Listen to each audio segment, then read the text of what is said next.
अंबेडकर अंबेडकर अंबेडकर कहना फैशन हो गया, ऐसा है क्या गिन्नी साहनी जी? देखिए, सबसे बड़ी बात यह है कि आप ये कह रहे हो कि अंबेडकर अंबेडकर फैशन हो गया है। इन अंधभक्तों से पूछो, बीजेपी के आईटी सेल से पूछो कि पिछले 10 साल से ये मोदी मोदी मोदी करते हैं, क्या मोदी मोदी कहना फैशन हो गया है? अगर ये कहते हैं कि इतना नाम भगवान का लिया होता तो स्वर्ग मिल जाता, तो हम अंधभक्तों को कहते हैं, बीजेपी की पूरी जमात को कहते हैं कि जितना तुमने मोदी मोदी किया है, इतना नाम तुमने भगवान का लिया होता तो तुम्हें स्वर्ग मिल जाता। तुम अंबेडकर की बात करते हो, अंबेडकर का नाम लेने वालों को तो स्वर्ग धरती पे मिला है। आज कितने पिछड़े हैं, दलित समाज के लोग हैं, ओबीसी जाति के लोग हैं, आदिवासी समाज के लोग हैं, जिनको आज ये लगता है कि हमने अंबेडकर जी का साथ पकड़ा, हाथ पकड़ा, तो आज हमारे पुश्तों का भला हुआ। कितने लोगों का भला हुआ? एजुकेशन की फील्ड ले लो, समाज में पिछड़ेपन से अगर आजादी मान लो तो वो किसकी देन है? अंबेडकर साहब की देन है। पर आपको शर्म आनी चाहिए जो आप बोलते हो कि भैया हमारी तो क्लिप काट दी गई। आज मैं इनसे कहता हूं, बीजेपी वालों से, तुम तो फटाफट कहते थे कि राहुल गांधी के बयानों को तोड़ मोड़ के पेश किया गया है। आज हम कहते हैं जिस प्रकार से राहुल गांधी के बयानों को तुम तोड़ मोड़ के पेश करते थे, आज तुम्हारी बारी आई तो तिल मिला उठे। तो ये सोचना पड़ेगा आप लोगों को कि आपने ये जो बात बोली कि अंबेडकर अंबेडकर फैशन हो गया, ये डरते हैं अंबेडकर से, ये संविधान से डरने वाले लोग हैं, ये मनुस्मृति को मानने वाले जो लोग हैं, ये चाहते हैं कि देश धर्म से चले, पर ऐसा नहीं है, देश संविधान से चलेगा। और अंबेडकर जी के जो इन्होंने एक तौहीन करी है, आज उसी को लेकर दिल्ली कांग्रेस सड़कों पे है और जगह जगह कांग्रेस के कार्यकर्ता अपनी आवाज को बुलंद कर रहे हैं कि अमित शाह माफी मांगे या इस्तीफा दे। संविधान पर ही बोल रहे थे और संविधान निर्माता के लिए ही बोल गए। देखिए, सबसे बड़ी बात ये, संविधान निर्माता को मानता कौन है? ये तो वही लोग हैं जो अभी तक कहते थे कि 400 पार होगी तो हम संविधान खत्म कर देंगे। आपको लगता है कहीं से कहीं तक संविधान को मानने वाले लोग हैं? संविधान तो हमें राइट देता है कि आप संसद के अंदर अपनी आवाज को बुलंद कर सकते हो, पर राहुल जी अपनी आवाज उठाते हैं तो ये माइक बंद कर देते हैं। तो आप किस बेस पे कह रहे हो कि संविधान को मजबूत करने वाले लोग हैं? संविधान के अंदर आघात देने वाले, संविधान की किताब में छुरा घोपने वाले अगर कोई हैं तो वो ये बीजेपी वाले हैं, और ये इन्होंने साबित करके दिखा दिया अपने भाषणों के अंदर। तो आप ये कहीं से मत तोलो कि ये लोग जो है किसी भी तरीके से अंबेडकरवादी हैं, ये गोडसेवादी हैं। ये लड़ाई आज जो हमारे देश में है, ये गोडसेवादी और अंबेडकरवादियों और गांधीवादियों के बीच में चल रही है, और आज इस जीत के अंदर हमारी जीत होगी, हमारी फतेह होगी, और इनको माफी मांगनी पड़ेगी। और इसमें कोई दो राय नहीं है कि बहुत जल्द अमित शाह जी हाथ जोड़ते हुए ऐसे आपको मीडिया के सामने नजर आएंगे कि शायद मैं समझा नहीं पाया, जैसे मोदी जी कहते थे किसान आंदोलन के वक्त, मेरी बात को समझो, कि मैं समझा नहीं पाया, सेम यही चीज कहेंगे, आप मेरे शब्दों को समझ नहीं पाए, फिर भी मैं देश की जनता से, दलित समाज से हाथ जोड़ के माफी मांगता हूं। तो कल आके प्रेस कॉन्फ्रेंस करके चले गए, बोले कि कट एंड पेस्ट की राजनीति चल रही है, आप लोगों ने छोटा सा 10 सेकंड का क्लिप दिखाकर एक अलग नैरेटिव सेट करने की कोशिश की है। मैं आपसे वही तो कहना चाह रहा हूँ, राहुल गांधी के लिए भी तो तुम यही करते हो। हमने तो कोई भी ऐसा काम नहीं किया, तुम तो एडिट करते हो राहुल गांधी क्लिपों को। आज भी आलू से सोने वाला जो बयान है वो मोदी जी का है, उसको तुम आज भी राहुल गांधी का बताते हो। तो आप किस बिहाफ पे कह दोगे? जितनी छवि राहुल गांधी जी की इन्होंने 10 साल में खराब करी है, इतनी छवि तो इनकी जो हकीकत है वो सामने खराब हो रही है। अब जब बंदा बोल रहा है कि अंबेडकर अंबेडकर अंबेडकर तो एक फैशन हो गया है, तो आप इसे कैसे दोहराए में लोगे? उसके बाद तुम अपनी बात को करेक्ट करो, तुम अपनी बात को ठीक करो, तो वो तुम्हारी गलती है, तुमने पहले बोला ही क्यों? तो ये शब्द जो आज बोला गया है कि अंबेडकर फैशन है, आज मैं कहता हूं अंबेडकर लोगों की जान है। अंबेडकर आज आप उन जैसे लोगों से पूछो जो समाज में पिछड़े वर्ग के लोग हैं, जिन्होंने अंबेडकर की वजह से आज उनकी मूर्ति बना के उन्हें पूजना शुरू किया, आप कैसे कह दोगे अंबेडकर के संविधान के बारे में? आज सबसे बड़ी बात यह है कि इनके पास कोई मुद्दे नहीं है। आज इनको कहीं से भी अगर आप उठाओगे, क्योंकि 4 दिन से संविधान के जो मुद्दा उठा हुआ था संसद के अंदर, तो इनको बर्दाश्त ही नहीं हो रहा था। आप समझ रहे इस बात को कि अंबेडकर अंबेडकर क्यों हो रहा है, मोदी मोदी क्यों नहीं हो रहा? तो ये आपको समझना पड़ेगा कि ये अंबेडकर जी के ऊपर वार नहीं है, ये पूरे आदिवासी समाज के ऊपर, दलित समाज के ऊपर, और जो अंबेडकर की सोच को मानने वाले लोग हैं हमारे जैसे जनरल कैटेगरी के भी,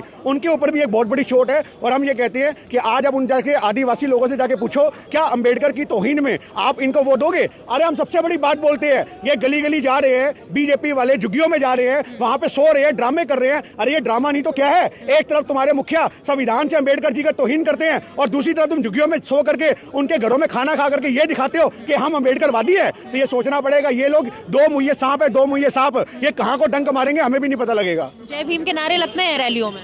देखिए, सबसे बड़ी बात है, जय भीम के नारे लगाने से कुछ नहीं होता।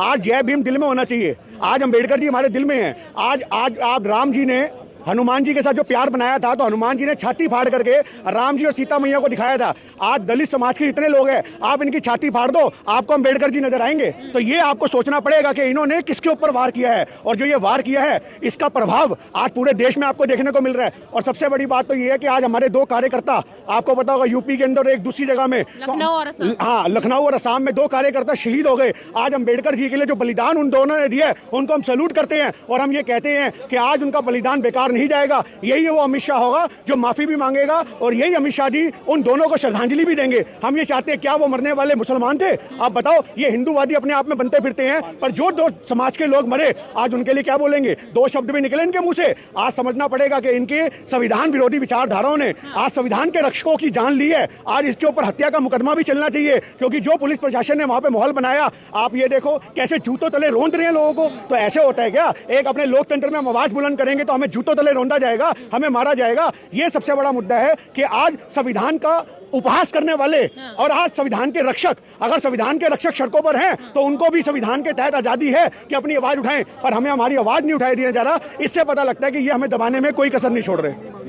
आप कह रहे हैं कि अमित शाह जो है माफी मांगेंगे, लेकिन अमित शाह प्रेस कॉन्फ्रेंस करके कह रहे हैं कि जो लोग इस गलत नैरेटिव को सेट करने की कोशिश कर रहे हैं उनके खिलाफ कार्रवाई होगी। बहुत मजबूत सरकार है, लगता है आपको माफी मांगेंगे, झुकेंगे नहीं वो? आज की डेट में माफी मांगे या ना मांगे, पर हमारा मैसेज है कि इन्होंने संविधान का खिलाफ जो काम किया है, जो अंबेडकर जी की शान में गुस्ताखी की है, और ये कौन लोग हैं? आप मुझे बताइए। कोई गुस्ताखी नहीं की है, आप लोग झूठ बोल रहे हैं। देखिए, सबसे बड़ी बात यह है, इनको अपनी गुस्ताखी कब महसूस होती है? आज की डेट में हमारे देश के अंदर जो भी माहौल होता है, ये तो कोई गलती मानते ही नहीं है। ये तो किसान आंदोलन के वक्त भी अपनी गलती नहीं मानते थे, पहलवान आंदोलन के वक्त भी अपनी गलती नहीं मानते थे। ऐसी कौन सी गलती है जो इन्होंने मानी है? आप मुझे बताओ। आज की डेट में जो इनके मुंह में आता है वो बकते हैं। जगदीप धनखड़ कह रहे हैं 2-2 बार मैंने वीडियो देखा, कुछ भी गलत नहीं है उसमें। देखिए, आज की डेट में बात रख रहे थे अमित शाह। अगर अमित शाह अपनी बात रख रहे हैं तो आप ये बोलोगे कि भगवान से कंपेयर करोगे, आप ये बोलोगे कि आपको जो है स्वर्ग मिल जाएगा, आप अंबेडकर को फैशन बता दोगे, तो आपको सोचना पड़ेगा। अंबेडकर तो एक वो नाम है जो आज 70 साल से आज फैशन में है। आप ये बात कर रहे हो, आप कह रहे हो अंबेडकर फैशन में, मैं तो कह रहा हूं अंबेडकर तो आजादी से पहले से फैशन में है। मानने वाले तो स्वर्ग को नहीं मानते थे, तो फिर स्वर्ग से क्यों कंपेयर कर दिया? देखिए, सबसे बड़ी बात ये, मनुस्मृति और संविधान को मिक्स भी तो करना था, कहीं ना कहीं तो दिखाना था। तो आज ये आपको समझना पड़ेगा कि जो ये बातें इन्होंने बोली हुई हैं, इन बातों का जो एक प्रभाव देश में हो रहा है वो आपको ये देखने को मिल रहा है। गली गली जय भीम के नारे लग रहे हैं। आप ये कह रहे हो, मैं अभी वहां से मेट्रो में आया, वहां सड़कों पे लोग खड़े हुए हैं, लाल बत्ती पे खड़े हैं, आपने हाथ में ऐसे कागज पकड़ के, अपने हाथ में तख्तियां पकड़ करके, और वो कोई कांग्रेसी नहीं है। आप इस बात को समझो, वो दलित समाज के, पिछड़े समाज के लोग हैं जो बच्चों को आते जातों को दिखा रहे हैं। जैसे ये तख्ती है कि दलित अब नहीं सहेगा, ऐसी तख्तियां लोगों ने सड़कों पे पकड़ी हुई हैं, लाल बत्तियों पे पकड़ी हुई हैं। और क्यों? क्योंकि वो जानते हैं कि बाबा साहब अंबेडकर उनके लिए क्या महत्व रखते हैं, क्या जगह रखते हैं। आज की डेट में दलित समाज के 70% लोग ऐसे हैं कि आज अंबेडकर जी की मूर्ति बना के उन्हें पूजने का काम करते हैं। आज शिक्षा वो शेरनी है जिसका दूध पीने वाला कभी पछड़ता नहीं है, वो बातें बोलते हैं। आज जय भीम के नारों से पूरा संविधान भी गूंजेगा और जय भीम के नारों से पूरा देश भी गूंजेगा। लेकिन बाबा साहब कहते थे कि मेरी मूर्ति बना के मुझे पूजिए मत, अगर मानना है तो मैं जो रास्ता दिखा रहा हूँ उस रास्ते पे आगे बढ़िए, अपने समाज को आगे बढ़ाना चाहते हैं। प्रेरणा किससे लेगा आदमी? इंस्पायर्ड किससे होगा?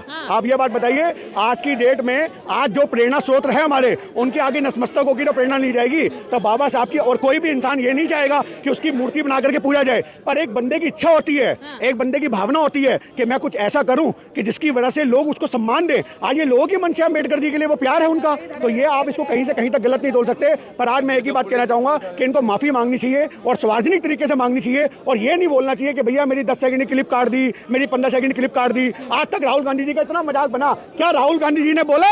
आप मुझे बात बताओ, क्या किसी बंदे ने ये सुना राहुल गांधी जी मीडिया में आके बोल रहे हैं कि मेरी क्लिप काट करके चलाई गई है? मैंने तो ये बयान ही नहीं दिया। आप ये बात समझो, चोर की दाढ़ी में तिनका। कार्रवाई होगी उन लोगों के खिलाफ जो लोग इस तरीके का नैरेटिव सेट कर रहे हैं। देखिए, सबसे बड़ी बात यह है कि कार्रवाई वाली आप जो बात कर रहे हो, वो तो संसद के अंदर भी, संसद के बाहर भी कानूनी कार्रवाई है। कितनों को जेल में डालोगे? कितने संविधान विरोधी बनोगे?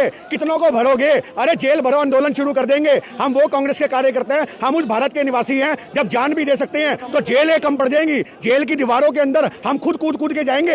अंबेडकर जी के आज संविधान की अगर उपहास किया जाएगा, उनकी तौहीन की जाएगी, तो हम अपने जेल के ताले खुद खोलेंगे और खुद अंदर बैठेंगे। ये कितनों को बताएंगे? तो आपको समझना पड़ेगा कि आज हमारा देश संविधान से चलेगा। इन संविधान विरोधियों की जो विचारधारा है उसको तहस-नहस किया जाएगा। इन गोडसेवादियों की जो सोच में एक नैरेटिव है कि हर चीज तानाशाही से चलेगी, इसको मारो, उसको मारो, इसको दबाओ, उसको दबाओ, उससे देश नहीं चलेगा। और आज दलित समाज के लोगों से मैं कहता हूं, आदिवासी लोगों से कहता हूं, गली में निकलो और हर जगह पूरे अपने समाज के लोगों को इकट्ठा करो और पूछो जाकर के बीजेपी के लोकल लीडरों से कि देखो तुम्हारे नेताओं ने, इतने बड़ों ने क्या बात करी है, किस मुंह से वोट मांगने आ रहे हो? अरे दिल्ली में इनका ऐसा ऐसा तख्ता पलट करो, ऐसा तख्ता पलट करो कि अंबेडकर जी सपने में आके इनको बोले कि बेटा तूने हमारे समाज के लोगों से गलत पंगा ले लिया, तूने गलती कर दी। अमित शाह आज भी माफी मांग ले। एक तरफ सरदार पटेल की मूर्ति बनाते हैं, वो पहली बारिश में छो जाती है, और आज अब संविधान की जो उपहास कर रहे हैं, अरे हमें तो समझ ही नहीं आता, इनकी उम्र हो चुकी है, ये फिर भी संसद में बैठ रहे हैं। मोदी जी, अमित शाह जी अपनी उम्र के हिसाब से इस्तीफा दें और राम जी के शरण में राम मंदिर में बैठे और वहां पे भजन करें, हाथ में कमंडल पकड़े,